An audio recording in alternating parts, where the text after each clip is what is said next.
So when Sam originally sent me an email to do this course, he said, Ben, can you teach a 50-minute course on management? And I immediately thought to myself, wow, I just wrote a 300-page book on management. So that book was entirely too long. And I didn't actually have time to collapse the 300 pages into 50 minutes. So like Mark Twain, I didn't have time to write a good short letter, so I'm going to write a long letter. But in this case, I'm going to teach exactly one management concept. So one long thing. And this management concept, though, is the thing that I see CEOs mess up more consistently than anything else, and from when they're very, very early to when they're very, very big as a company. It's the easiest thing to say and the most difficult to master.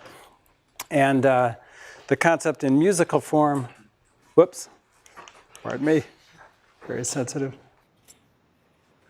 So in musical form, this is from Sly and the Family Stone. Sometimes I'm right, and I can be wrong.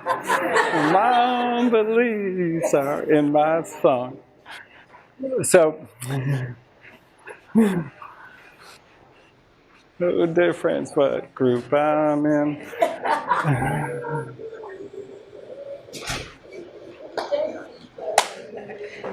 So that's the musical version of today's lesson. For those of you who are musical, you can leave now. In management concept form, basically it's this. When you're making a critical decision, you have to understand how it's going to be interpreted from all points of view, not just your point of view and not just the person you're talking to, but the people who aren't in the room, everybody else. In other words, you really have to be able, when making critical decisions, to see the decision through the eyes of the company and the company as a whole, which means you've got to kind of add up every employee's view and then incorporate that into your own view. Otherwise, your management decisions are going to have very weird side effects and potentially very dangerous consequences. And it's a really hard thing to do because at the point when you're making a decision, you're often under a great deal of pressure. So let's get into the agenda. So I'm going to cover kind of 4 cases. First, I'm going to cover demotions, which is a very emotional thing. Then raises, which is also an emotional thing. Then we're going to evaluate one of Sam's blog posts, which is news to Sam. So I figured I'd tease him since he invited me to do a 50-minute management class after I wrote a 300-page book.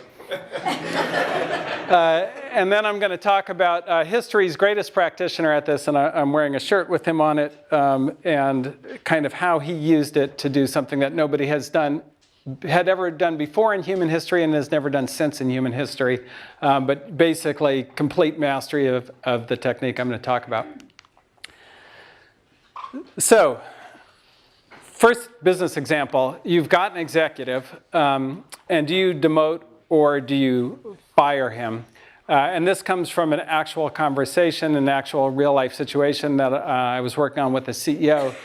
And so the basic situation was this. He had a great executive, or like an executive who, just a great effort. Like, he hired him. He was working harder than anybody else in the company, doing, like everything he was supposed to. Everybody liked him because he worked so hard and like he was a general smart person. But he was just in over his head knowledge-wise. He did not have the knowledge and the skills to basically do what the company needed him to do or like really compete against the competition. So he couldn't actually keep him in the job. But he's a great guy.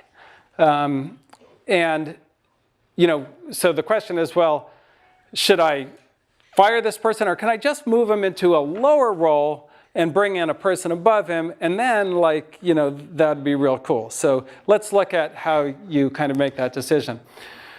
So you, in this case, this was the CEO. So you as a CEO, so one, look, it's really hard if somebody comes to work every day, at 6 a.m. and is working till 10 p.m. and doing it harder than anybody in the company. It's really hard to just say, well, sorry, nice effort, but you don't get an A for an effort. You get an F because I fired you. Nobody wants to have that conversation. And then a demotion is kind of neat because from a CEO's point of view, and this is, he's like, look, like we can keep him in the company. He works so hard. He's a great example of like somebody who gives great effort. And you know, like, and then he's got a lot of friends in the company, and they're, you know, from a cultural standpoint, like it's a win-win because like he gets to stay, and you know, like, and then I can bring in somebody, I can solve my problem, but I don't have to create another problem. And then if you think about it from the executive's perspective, and what they would think, it's like, well, I don't want to be demoted, but I really don't want to be fired, because if I get fired, that's a way harder, more complicated thing to explain to my next employer than I got demoted. Like getting demoted is like, well, I didn't really get demoted, I got a new job. A smaller title. And then, you know, the last thing is, it enables, you know, like theoretically, well, like, you know, the company, you know, we value all our employees, we brought you in, we made a commitment to you as an employee, and like we value everybody, and it kind of will enable you to keep growing with the company. And so, you know, and this was the kind of initial conversation I had with the CEO, and I said, well, wait a minute. I said, let me ask you this, like, what's the equity package that this exec has? And he goes, well, what do you mean? I was like, well, like, does he have like, director level compensation? Has he got like a vice president level compensation? Does he have 1.5? Does he have 0.4% or what? And you know, that kind of gave the CEO pause. He's like, well, he does have a 1.5. And I was like, okay, so you're an engineer in your company. How do you feel about somebody who used to be the head of sales who got brought in with a 1.5? Now, mind you, you're an engineer. What do your engineers get? Like, do they get 0.1%, 0.2%? What are they getting at this point? So how are they going to feel about somebody who's not the head of sales with 1.5% of the company? And he was like, uh-oh. And I was like, yeah, uh-oh, because like, how fair is that? So are you going to take the equity away? Are you up for doing that? Are you up for going back and taking back his compensation? And like, how productive do you think he'll be if you take away his compensation? And then secondly, like, will people give him the same respect now that you've demoted him because they knew him as this and now he's this? And so like, I knew you when you were head of sales, now you're the regional manager, and you're telling me what to do? You're telling me I need to make that call? Like, it seems to me you got demoted. You know, who are you to talk to me? I'm the up and comer. I'm gonna be the next VP of sales at the next company. So all these things come into play. And so when you look at it at the end, like, you may think you're dealing with one person. You may think that this is a demotion or a firing of one person, and what does it mean according to that one person? But what you're really doing is you're saying, look, what does it mean to fail on the job, particularly the highest paid, highest compensated job in the company from an equity standpoint? And then like, what's required to maintain your equity? Like, is it good enough to put in an effort, or do you have to get a result? And in different situations at different levels, like, these answers will come out differently. And if this had been a person not that was an executive brought in from the outside, but was somebody who you maybe promoted past where they should have been and didn't ever get that equity, like, maybe you make a different decision, but you've got to understand what it's going to mean to everybody, not just the person you're talking to. Example 2. An excellent employee asked for a raise.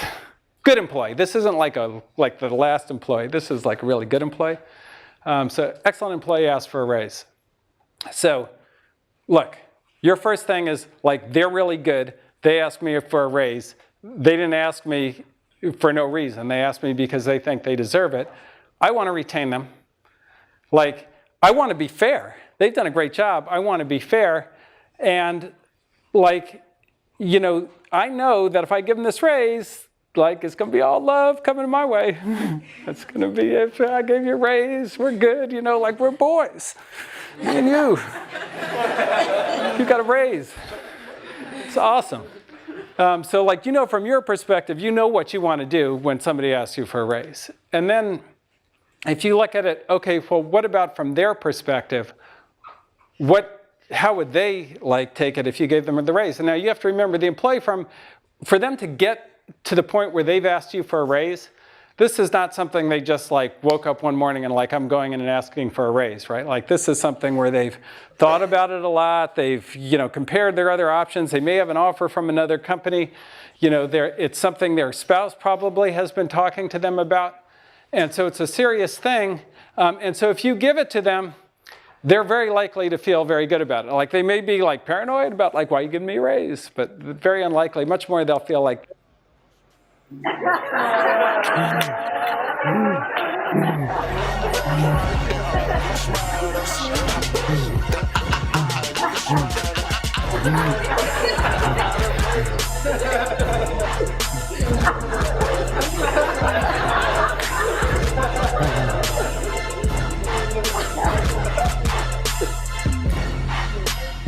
I'm sorry, I have to just let the whole thing play.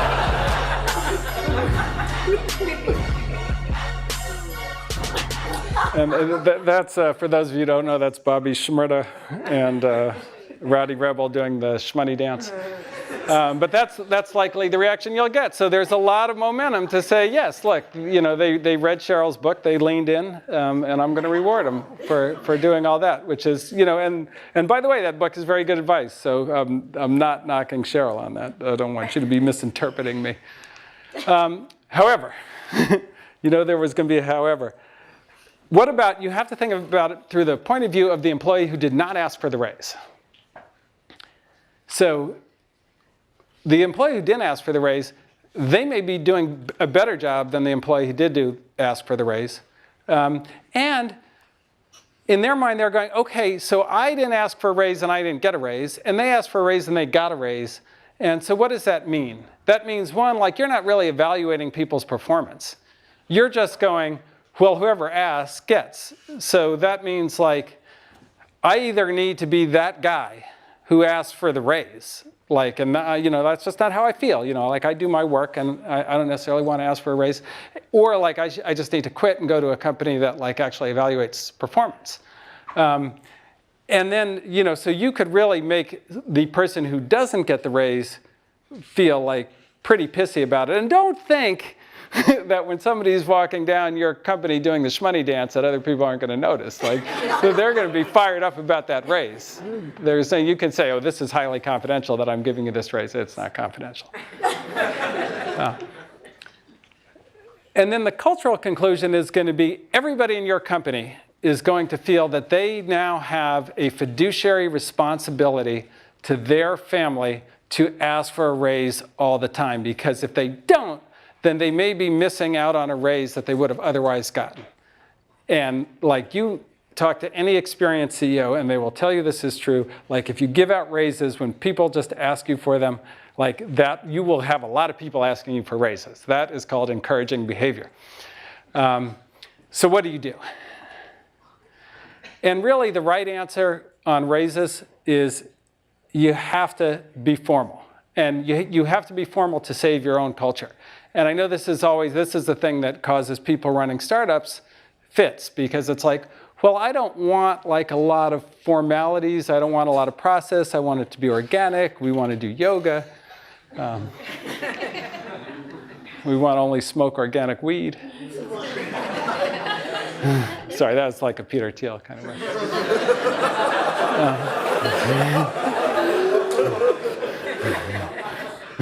Peter got very focused on who was smoking weed a little while ago.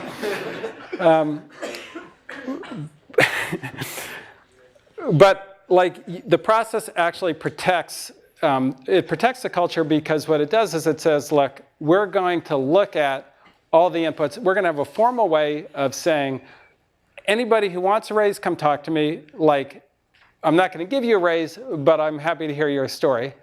I'm going to talk to all the people you work with so I get like a understanding of it. I'm going to evaluate all the work that you've done so I know like where I actually rate you and what my actual opinion on. And I'm going to do that periodically. I'm not going to do it daily. But like, maybe if I were fast moving, I'll do it every 6 months or even maybe once a quarter.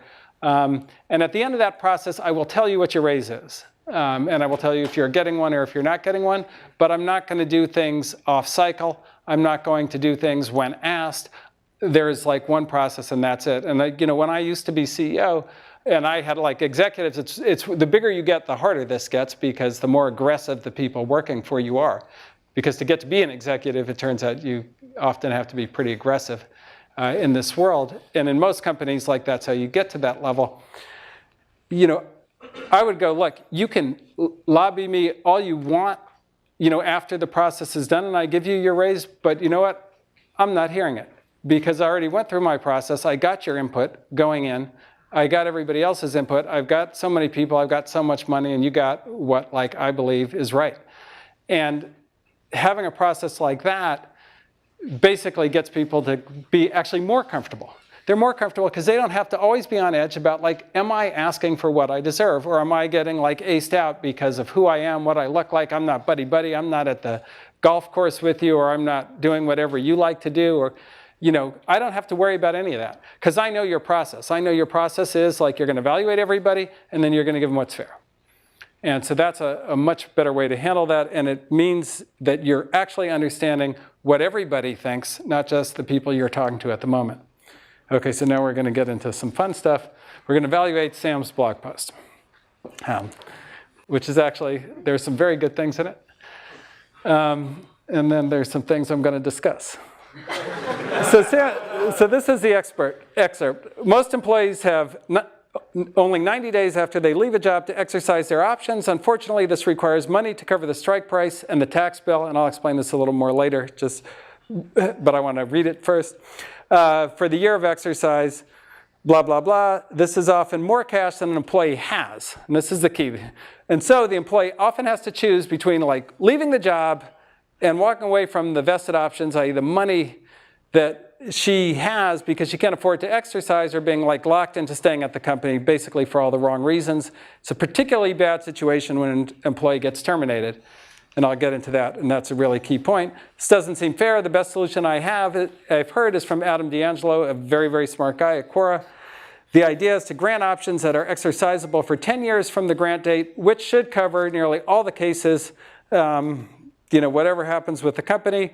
There are some tricky issues to this, blah, blah, blah. But it's still far better than just losing the assets. I think this is a policy that all startups should adopt.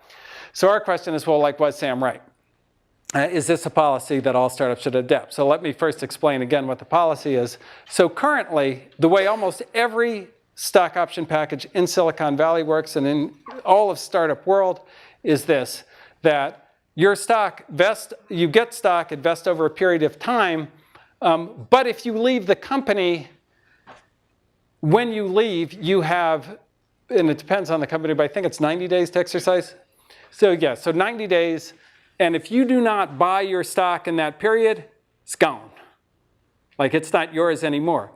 Which, depending on when you entered the company, could be a big problem. So a lot of companies today that are valued a lot, like if you take, like, a really valuable startup, like, say, an Airbnb or an Uber or something like that, when they bring you in, they go, wow, you know, like, if you look at your 409A price and to the preferred price, like, the stock we're giving you right now, the options are already worth, like, $10 million. And you're like, whoa, $10 million, I'm rich. But what they don't necessarily tell you is, in order for you to get that money, because the preferred is worth $10 million, your options probably are going to cost you like $2.5 million when you leave. And if you don't have that $2.5 million in 90 days, it's gone. Like, you just lost all your money. And so Sam is like, wow, that's fucked up. And so he wrote a blog post. And he said everybody should change it. So the first question that you have to ask yourself on something like this is, well, why is that even, like, this has kind of been around since, like, the 80s, so why is a rule like this around for 30 years? And it turned out, Sam, and I don't know whether he, like, figured this out or just intuited it, but he was right, like, something actually had changed. So up until 2004, there used to be this law called APP Opinion Number 25. That law was the old way to account for stock options, and, you know, it's also the law that all the guys went to jail on. So I got a lot of people who caught a case on APB 25, so I'm glad it's gone. Because it was a very confusing law, and a lot of people did not understand it, and they literally went to jail. But when that was a law, if you gave somebody 10 years to exercise their options, you would never have been able to go public and you would never have been able to be acquired because you basically were taking an expense that was tied to your stock price. So basically, the more your stock went up, the more compensation expense you'd have to take. And the worst thing about it would be is you wouldn't know what it was going to be. So it'd be totally unpredictable. So you could never forecast earnings ever because your earnings would be a function of all of your stock price. And so the more your stock price went up, the more money you would lose.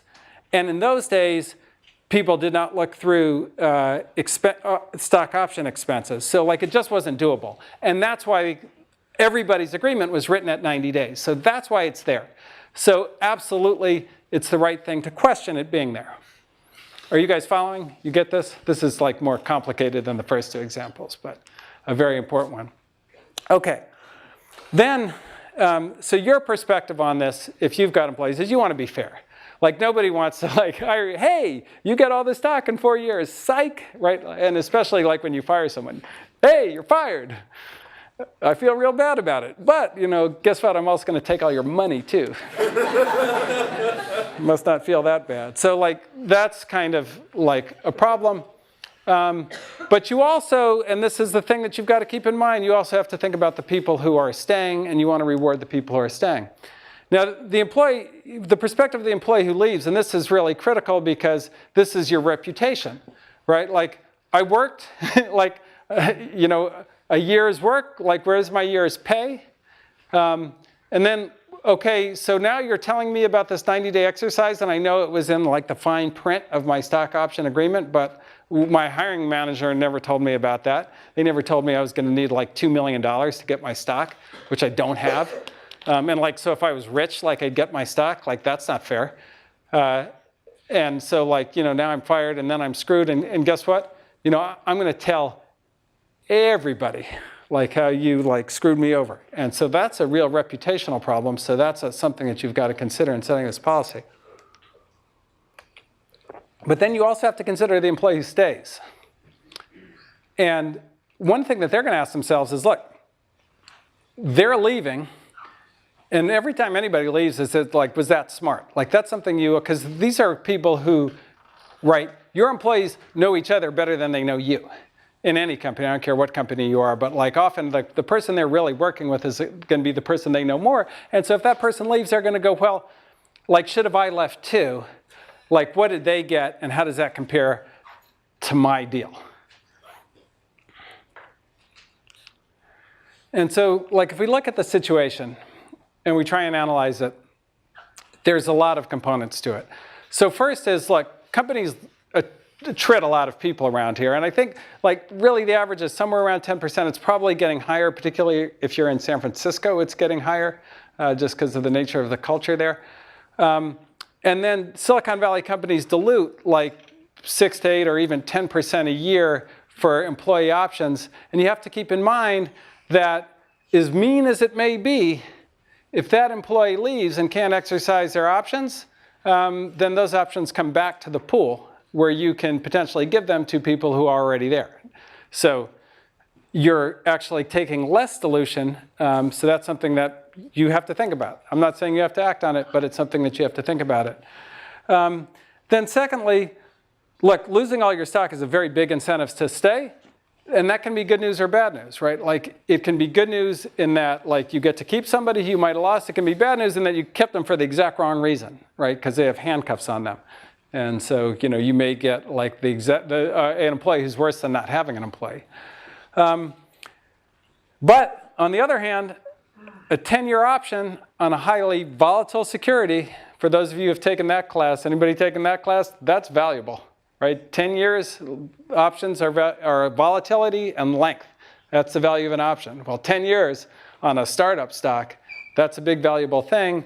And then remember, the employee who stays doesn't get that. The employee who stays just gets a stock. They get that, but they don't get the new job and the new stock. So they get one thing, but they don't get both things. And so you've got to weigh that in. So this is a hard one. Like, I think that it should be reevaluated by every company. I wouldn't go as far as to say that it should be adopted by every company. I think you have to think about what you want. And I would just offer kind of two alternative cultural statements. One is, look, we treat employees with the utmost straightforwardness. We're going to be fair. And therefore, like, you get 10 years to exercise your stock. And like what we said we're going to give you, you're going to get regardless of how rich or poor you are. Like, that's just a done deal. The second way to handle it, which is, and no companies do this, which is why I actually really like this post that he wrote. Look, you can say up front, look, you're guaranteed to get your salary. But for your stock to be meaningful, like these are the things that have to happen. One, you've got to vest. Two, you have to stay until like we get to an exit, like the company makes it. And, or like you've got to have the money. And like finally, like the company's actually got to be worth something because 10% of nothing is nothing. And look, the reason that we set the policy this way is like we really value people who stay. So don't join this company like if you're going to join another one in 18 months because like you're going to get screwed and like our policy like guarantees you're going to get screwed on that. And so like those are two ways to handle it. It really depends on like you and how you want to run your culture. But again, with all these things, it's just critical to think it through from everybody's perspective because when push comes to shove, that's going to matter. It's going to change the outcome of your company. I'm actually revising my recommendation slightly. Let's hear it. No, I just think there needs to be more incentive to stay through the Right, so you could add, a stay gets, incentive. If someone gets fired, I still think they get screwed a lot of the time. Well, the other thing that's really important that Sam pointed out is like the distinction now is how much money you have. Right, if you've got the money, you don't get screwed. You walk away with all, you can buy your stock. You do take some risk, but you can buy your stock. If you don't have the money, you don't have the money. Okay. So now we're getting to the person on my shirt, Toussaint. He was the best at this. And I want to take you through some examples because they're very powerful. Okay, so first of all, about Toussaint, he was born, the thing to understand about him is he was born a slave. But he wasn't just born a slave, he was born a slave in the most brutal place to be a slave, which was in kind of then the colony of Santo Domingo, now referred to as Haiti. But this was actually a much more severe form of slavery, as were kind of all the sugar growing areas than even US slavery, which is historically a very brutal form of slavery. And just to give you some numbers on it, basically over the course of slavery, some like 400 years, 1 million slaves were brought to the US, and at the end of slavery, there were 4 million slaves in the US. In that same period, to the sugar-growing countries in the Caribbean, 2 million slaves were brought over, and at the end of slavery, there were 700,000 left. So from just a quantitative perspective, like nearly 10 times more brutal. And I'm going to read this to you. I don't know if I quite have time, but I don't care. But just to give you an idea, this isn't just like a quantitative thing. I'll read you sort of a description of slavery in Toussaint's area. Whipping was interrupted in order to pass a piece of hot wood on the buttocks of the victim. Salt, pepper, citron, cinders, aloes, and hot ashes were poured into bleeding wounds. It's not to heal them, this is to make it worse. Mutilations were common, limbs, ears, and sometimes private parts to deprive them of the pleasures which they could indulge without expense. Their masters poured burning wax on their arms and hands and shoulders, emptied the boiling cane sugar over their heads, burning them alive, roasted them on slow fires, filled them with gunpowder and blew them up with a match, buried them up to their neck, and smeared their heads with sugar that the flies might devour them, fastened them to the nest of ants or wasps, and made them eat their excrement, drink their urine, lick saliva of other slaves. One colonist was known in moments of anger to throw himself on his slaves and stick his teeth into their flesh. So that's the slavery that he grew up in. And it's really important to understand this because to get out of that perspective was not easy. But he had a vision, and his vision was kind of threefold. One, he wanted to end slavery. Two, he wanted to actually take control of the country and run the country. And thirdly, he wanted it to be a first-class, world-class country, not just like something where he had freed the slaves, but something that could compete on a worldwide basis. And so that was his mindset going in, but that was the background that he came from. So management example one, conquering the enemy. So the kind of sequence of battles that occurred in Haiti were first, he had to kind of defeat the locals. But then once he defeated the locals, which is, there were several countries that were very, very interested in taking control of Haiti, principally Spain, England, and France. So he had to defeat those armies as well. When he conquered them, he had to decide what to do with the kind of conquered soldiers and the leaders on the other side. And to do this, he really took into perspective kind of three different points of view. One, his soldiers' point of view. Two, the enemy's point of view. And finally, the point of view of the resulting culture. Like, what kind of country was he building? Because the army was going to be the seed corn for the culture of the whole country. So from the soldiers' perspective, and I get this, do we get to pillage? Like, soldiers like to pillage.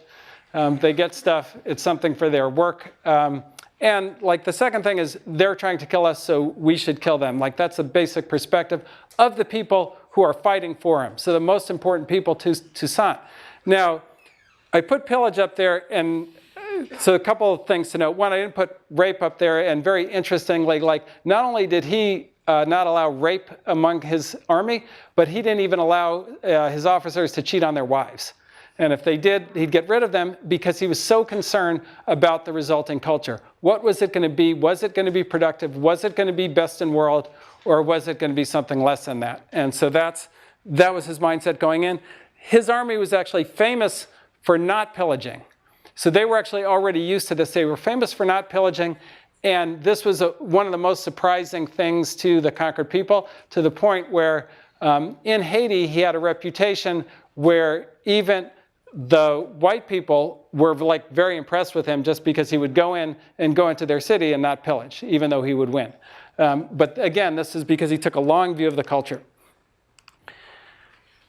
So,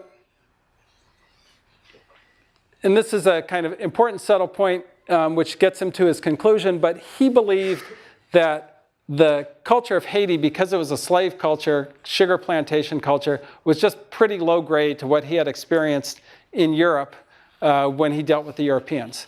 And then he thought that slave culture was even more broken than Haitian culture, because if you think about slave culture, it's like the kind of culture where, oh, you don't do what I tell you, I'm going to beat you to death, I'm going to blow you up with gunpowder.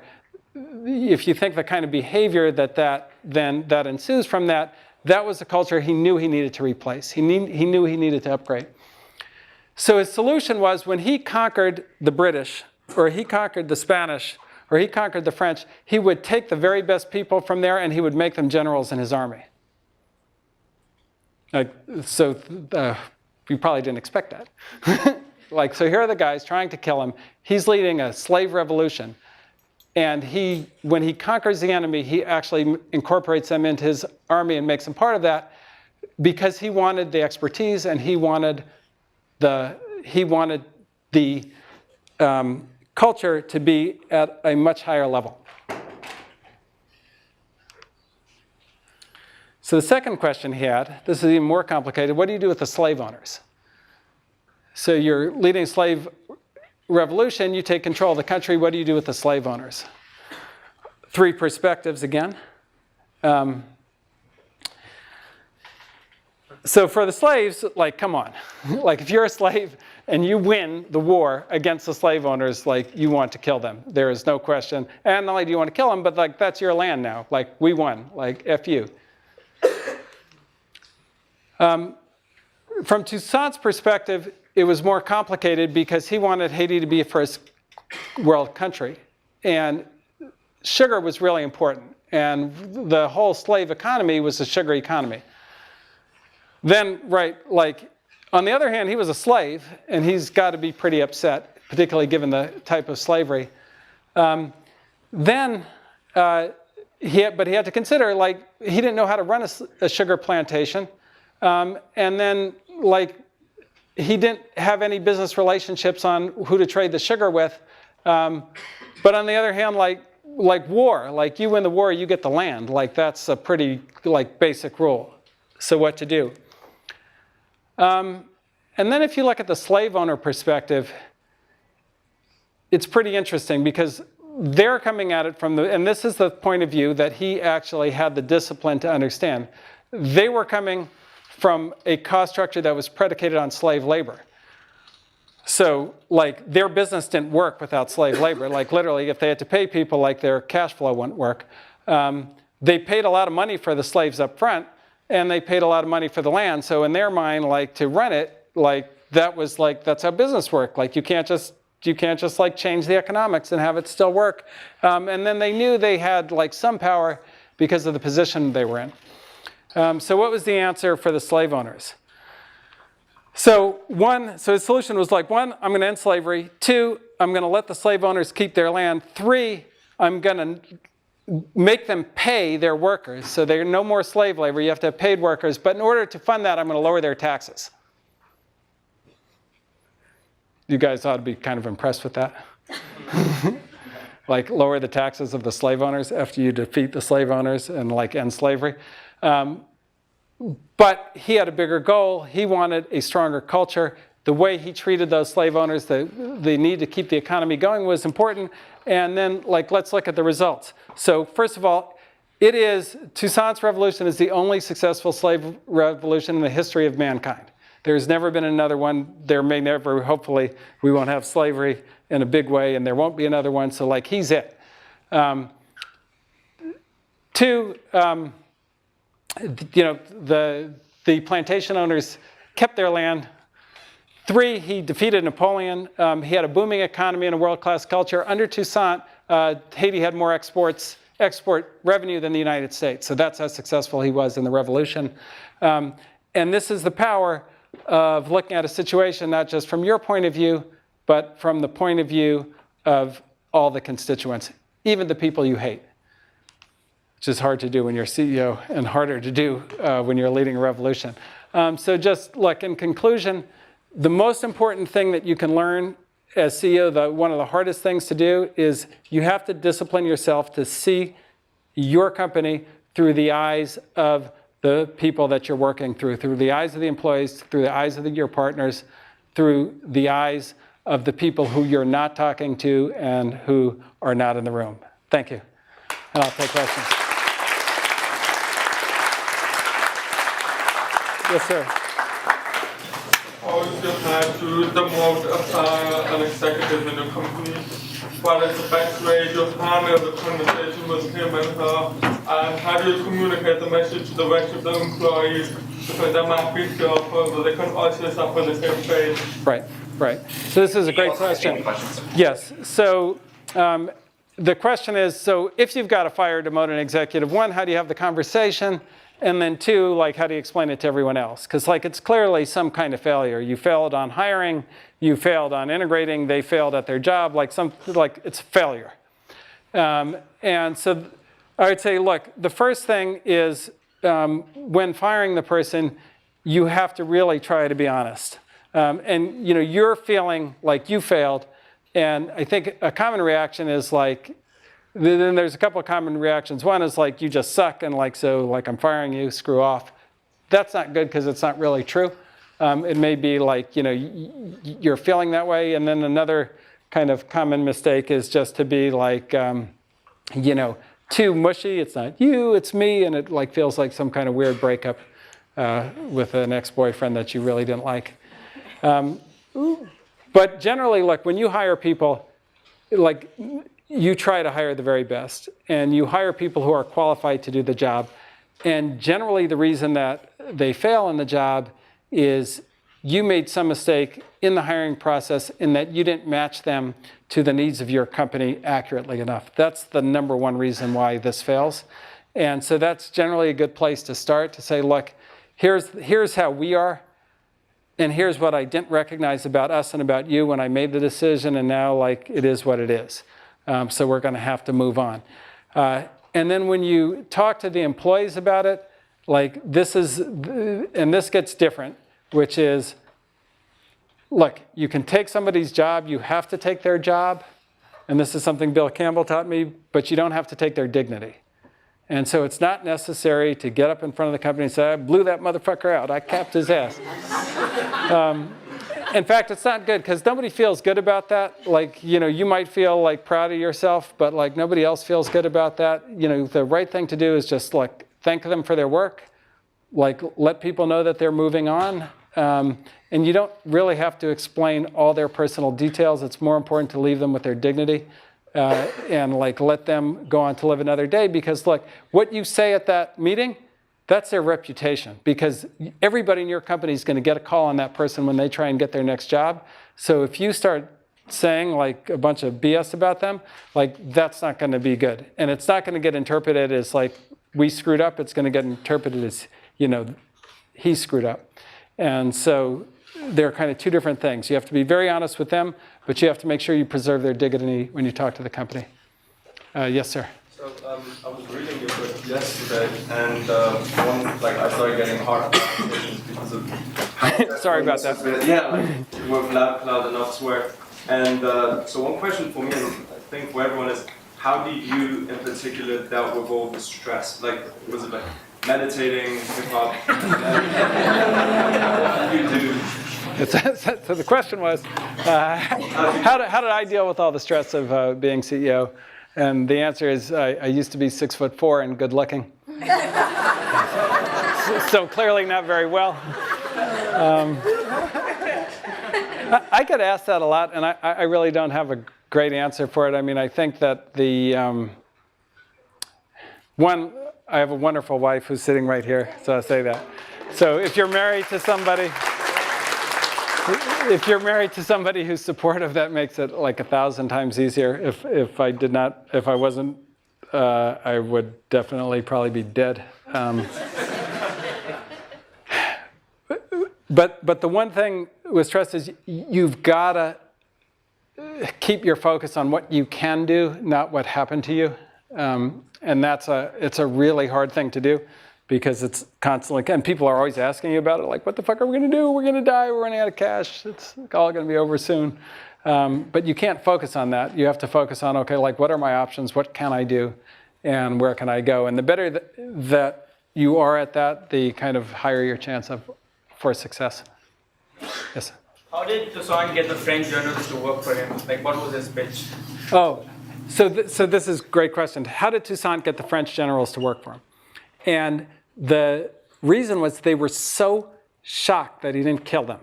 Because he was like, their perspective is, we're fighting the slave army, we're fighting the savage army. They're going to kill us. And so when he said, look, we're not going to kill you, that was such a shock to their system that it completely reoriented their whole way of thinking. And they actually became much more loyal to him than they ever were to France. And he actually borrowed that technique, interestingly, from Julius Caesar, who he had studied. He was a very unusual slave in the sense that his owner recognized how smart he was and put him in the library because he wanted Toussaint to eventually run the plantation for him. And so the person that he studied most of all in his master's library was Julius Caesar. And so he borrowed that technique from him, but applied in a much kind of more dramatic context. And so his army was kind of, he had British, French, Spanish slaves, and mulattoes who, most of the mulattoes in Haiti at that time were pro-slavery. So that was another issue. But his leadership was so great, everybody wanted to join him. Yes? How do you incorporate that same ideology and get people who were previously against you on your side? Yeah, so, and it's different in different ways, but a lot of it, his whole strategy, the question was, how do you get people, how do you incorporate Toussaint's ideology and get people who are previously against you on your side? And I would just say, like, what he did in general is the right thing, which is to basically you have to show them a better way. As a leader, if somebody's your enemy and you need to convert them over, and this happens in business too, where like somebody's like at a competitor or something and you want to bring them over, but you want to bring them over, you don't want to bring all the unethical people who will switch competitor to competitor over. And it really is like your culture has to be elevated, your mission has to be elevated, your way of doing things has to be just better. And that was the thing that was so compelling for the other rest of the Army. Yes? Okay, so going off of your last answer, actually, I'm curious as to sort of like Andreessen and Horowitz, like the VC that you founded or co-founded, how have you built like a culture around people and along the entrepreneurs that you work with that has sort of differentiated you in the market from all other VCs?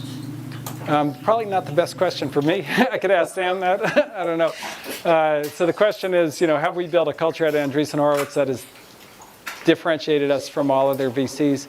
I feel like, that's certainly the goal. And, we've been around for 5 years now. And, the attempt that we made at it, and, it's for the rest of the world to judge if we succeeded, was basically this, that, in the old days of VC, when I was an entrepreneur, the basic idea was like you'd have an entrepreneur and an inventor, and they'd get a company to a point, and then at that point, they'd either be like ready to be CEO, or you would go find a CEO to replace them and build, quote unquote, the company.